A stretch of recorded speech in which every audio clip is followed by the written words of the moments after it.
好的，朋友们，这里是姆雷。今天我们收到了一个非常好的传闻，当然这一条也衍生出来了非常多的抓马，所以我觉得有必要做一个视频，然后对此进行一些分析啊。今天我们有老孤独的这一句话叫做这个可能大概会有关中，但是半包真。然后还是没有准信的小道消息刚提出来，正在讨论，所以目前我们并不能说死有没有关中啊。那我们都知道这个流放没有国际服没有中文是一个商业决定，那我觉得就应该从这个商业角度上来分析这件事情的利弊。那我个人的一个看法就是这个流放2如果有中文的话，对于新玩家的推广来说是一个超级巨大的征服。而我最近的视频数据，无论是从各种方面的这个来看的话，都是对新玩家来说有巨大的这种吸引力。那还是感谢老孤独的发声。我们先来看一些跟废话一样，但是还是不得不讲的数据。那行，我们就先来看数据。这个是 Steam 的今年统计，截止是11月。那它这里面是只包含默认的这简体中文，不包含繁中的数据。那只包含简中的数据就来到了 70.88%， 超过70%的游戏有中文。这也就意味着现在的这个国内的玩家群体，其实如果没有中文的话，可能几乎不会看你一眼。可以看到下边的这个它的一些分析也是支持这样的结论的，就是直接没有简中的游戏的话，它的评论数会变得极其的少，几乎就没有中文的这个评论了。然后像是这样的一些数据都可以自己去看，我给出链接。总之我们可以很明显的看出来，如果一个游戏在2024年没有中文的话，那它对新玩家的吸引力是非常之小。那有些朋友可能就会说这个流放1不是有这个成熟的 A 大补丁跟这个编年史补丁吗？为什么还要这个关中到底意义有多大什么的？那首先这一个要打补丁，而且每次这个大更新都要重新打一遍，这个操作就已经足够劝退很多人了。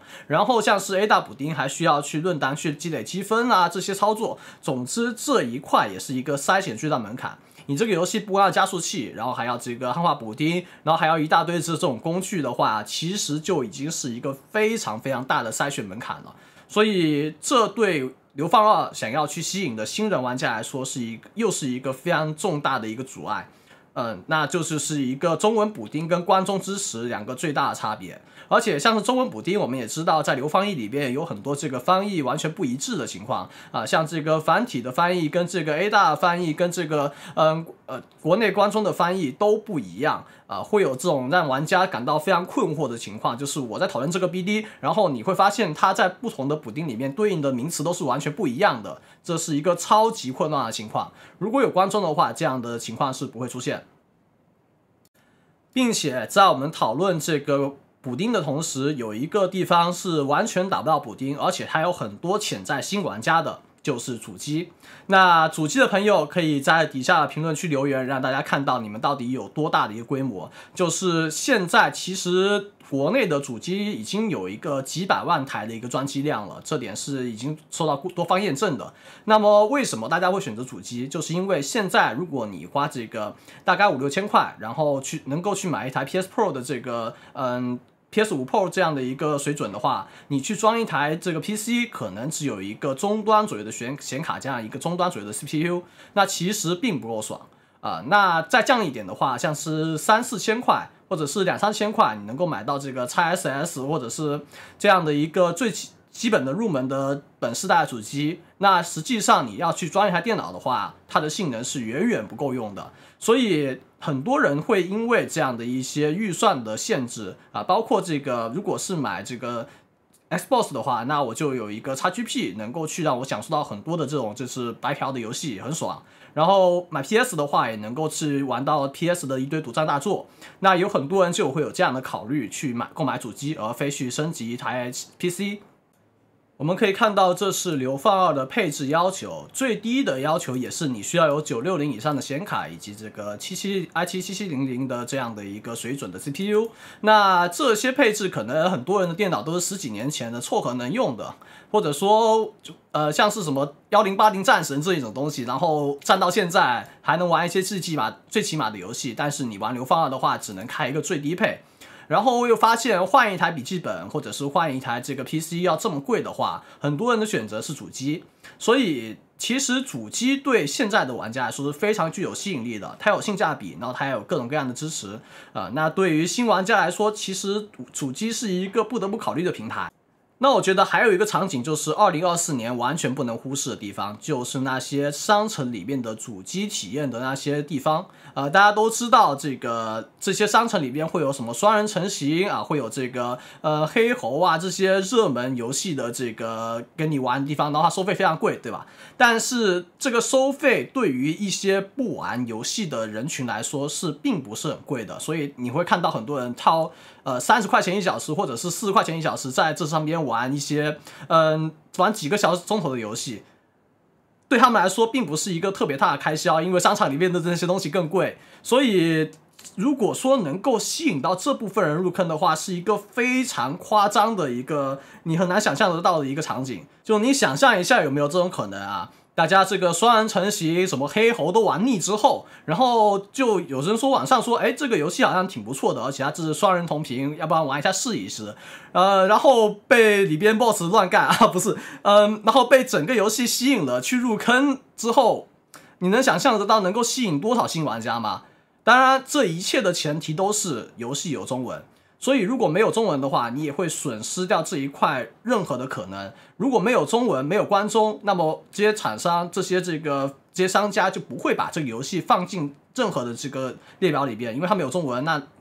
玩家你能指望一个随机的这种路人玩家能够有多好的英文水平吗？不可能。如果说你的游戏要像博德3、要像老头环一样破圈的话，你本身质量已经过硬了，这点我们在这个发布会也看到了，非常的过硬。那我们有过硬的前提，我们需要一个爆点，那什么的，中文是一个必备的门槛。所以我觉得如果没有中文的话，那么在国内的市场推广会受到一个非常巨大的阻力。这就是我的一个论点。然后作为一个主播，不得不提的就是这样的一个直播的影响了。能想象得到吗？这个暗黑的几个头部主播 Rob 啊，这个 Woody9，这个 Rex 这些人 DM 这些人，他们在狂吹流放二，不留一律的吹，你甚至都想象不到他们到底是收了钱还是没收钱的。都知道这个流放不可能会有预算去请他们，去给他们说你要给你几百万然后去吹这个，不可能。那甚至这个 Rob 跟 Woody9在马斯克的这个推文底下说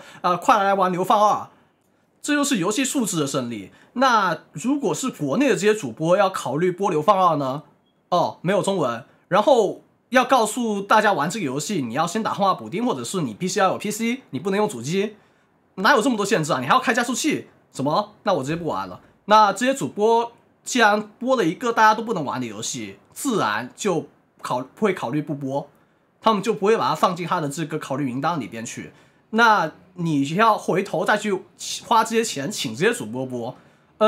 我觉得是一个非常荒谬的事情。你完完全全就只需要加一个中文支持，然后这些主播本身就会因为你的游戏素质吸引过来去播。因为真的，如果像是马斯克去玩这个游戏的话，造成的这个效应，我真的是无可计量的一个效应吧。那像暗黑4，其实国内的很多主播之前也在播，然后你掏出来一个比暗黑4更屌的东西，我觉得很多人都会把它放在考虑名单上边。那么没有中文的话，也就意味着这一部分人根本就不会考虑。作为这个游戏最大的一个自来水，或者说一个推广来源，你完全可以不付1分钱做到很好的推广效果，那么这一怪也是完全断送掉了。那谈了这么多好处，不得不谈它的弊端，就是会影响到可能接下来的国服了。国服估计短时间内不会上我觉得这也是一个充足的理由。那你在这段时间里面并没有国服的话，玩家怎么办呢？难道他继续玩这个半年之后才有更新的流放1吗？不可能。我觉得情况有一个很大的反转，就是在流放1里边，你并不会轻易的跟其他人推荐流放1。这是由于流放1它自己带来的这种高门槛，无论是知识门槛还是说惩罚的这个非常的高，这些因素都导致你很难向这个亲友去推荐流放1，因为你知道他们肯定会受苦受折磨，而且他们不一定会领悟到这个流放1本身的这样体验的一个爽感。但是我觉得情况在流放2里面完全不同，就是流放2你会变成一个能够向其他人推荐的游戏。你会问其他人有没有玩过老头环？那玩过了，那这个流放2的剧情对他来说会很难吗？其实也不会那很多人会玩过新战神，那像是 Jonathan 已经亲口说了，这个你能够通过新战神的话，那这个通关流放2的剧情也不是什么问题。所以其实像流放1的剧情已经筛掉了非常非常多的人。那么如果这些主流动作游戏他们接着靠拢向这方面靠拢的话，那有很多这样其他动作游戏经验的玩家来说，这并不是什么很大的问题。